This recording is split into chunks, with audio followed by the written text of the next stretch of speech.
দর্শক, ভোট গণনার খবর জানবো সহকর্মীদের কাছ থেকে। শুরুতে সিনেট ভবনে যেতে চাই, সেখানে আছেন আমাদের সহকর্মী রিয়াজ রায়হান।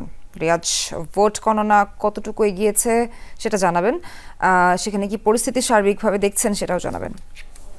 ভোট গণনা শুরু হয়েছে। আমরা যদি বলেছিলাম যে প্রায় 7টার কাছাকাছি সময় থেকে কেন্দ্রীয় সংসদের যে ভোট সেটি শুরু করেছিল। আর যদি বলি যে এটি আসলে একটি ইতিহাস গড়া নির্বাচন, সব দিক থেকে ঘটনা, নাটকীয়তা, সব কিছুর দিক থেকে আসলে একটি ইতিহাস হয়ে থাকলো। 33 বছর পরে এই যে জাহাঙ্গীরনগর বিশ্ববিদ্যালয় কেন্দ্রীয় ছাত্র সংসদের নির্বাচন, সেটি আসলে অনেকদিন মনে রাখার মতো। কারণ এখানে ওএমআর পদ্ধতিতে ভোট গ্রহণ শুরু করে সেটি আবার সনাতন পদ্ধতিতে নেওয়া হয়েছে এবং তারপরে ওএমআর পদ্ধতিতে ভোট গণনা না করে সনাতন পদ্ধতিতেই গণনা শুরু করেছে। ভোট গ্রহণের শেষ হওয়ার পর অন্তত 5 ঘন্টা পর আবার ভোট গণনা শুরু করেছে।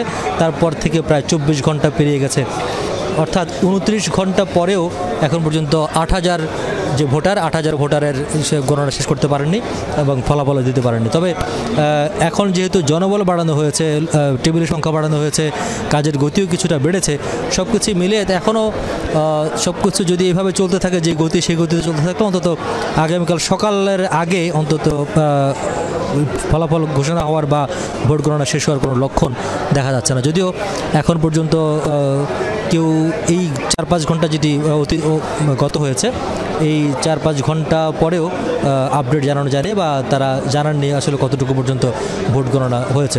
তবে আমরা যতটুকু দেখেছি যে বেশ কয়েকটি অন্তত 8 থেকে 10টি হলের যে ব্যালট বক্স, সেই ব্যালট বক্সকেই খোলা হয়েছে, তারপরে সেগুলো এখন গুনছে বিভিন্ন টেবিলে।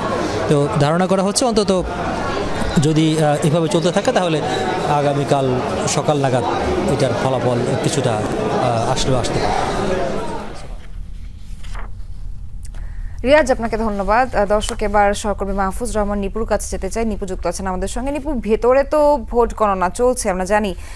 বাইরের সার্বিক পরিস্থিতি কেমন দেখছেন? সেখানে সবকিছু ঠিকঠাক মতো হচ্ছে কিনা, নিরাপত্তা ব্যবস্থাও ঠিকঠাক মতন আছে কিনা জানাবেন।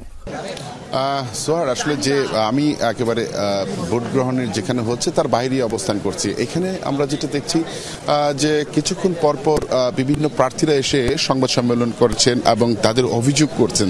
তারা কেউ কেউ বলছেন যে এই যে ধীরগতি ভোট গণনার, এটিকে তারা ষড়যন্ত্র হিসেবে দেখছেন।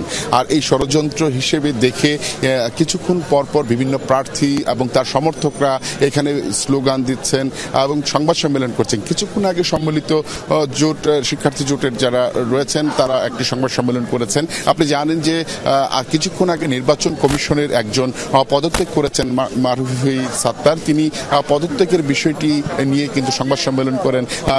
ছাত্র শিবিরের যারা প্যানেল রয়েছে সে প্যানেলের পক্ষ থেকে তারা এটিকে ধিক্কার জানাচ্ছে, তারা নিন্দা জানাচ্ছে। তারা বলছেন এই সময়ে এসে একজন নির্বাচন কমিশন পদত্যাগ করবেন, এটি তারা মেনে নিতে পারছে না। এইসব তারা বলছেন এটিকে একটা ষড়যন্ত্র হিসেবেই তারা দেখছেন। এর আগেও যে স্বতন্ত্র প্রার্থী যারা রয়েছেন তারাও গণমাধ্যমের সঙ্গে কথা বলেছেন, এই ধীরগতিকে একটি উদ্দেশ্যমূলক হিসেবে কিন্তু আখ্যা দিচ্ছেন। তারা কিন্তু হুঁশিয়ারিও দিচ্ছেন বারবার, যদি এখন পর্যন্ত যদি দ্রুত সময়ের মধ্যে যদি এই ফল প্রকাশ করা না হয় তাহলে কিন্তু ব্যাপক আন্দোলন গড়ে তুলবে। যে তার জন্য কিন্তু দায়ভার নির্বাচন কমিশন ও বিশ্ববিদ্যালয় কর্তৃপক্ষকে নিবে, এমনটি বলেছেন। আর আইন শৃঙ্খলার কথা যদি বলি, আইন শৃঙ্খলা রক্ষাকারী বাহিনী আমরা দেখেছি যে গতকাল থেকে আজকে পর্যন্ত কিন্তু বিপুল সংখ্যক আইন শৃঙ্খলা রক্ষাকারী বাহিনী বিশ্ববিদ্যালয়ের যে গুরুত্বপূর্ণ পয়েন্টগুলো রয়েছে সেখানে মোতায়েন রয়েছেন এবং সেখানে তারা সর্বোচ্চ সতর্ক অবস্থায় রয়েছেন। আমরা দেখেছি শুধুমাত্র যে পুলিশ এখানে রয়েছেন এমনটি নয়, বিভিন্ন আইন শৃঙ্খলা রক্ষাকারী বাহিনীর সদস্যরাও এই বিশ্ববিদ্যালয়ে নিরাপত্তার দায়িত্বে রয়েছেন। তো সর্বোচ্চ সতর্কতা রয়েছেন আইন শৃঙ্খলা রক্ষাকারী বাহিনী।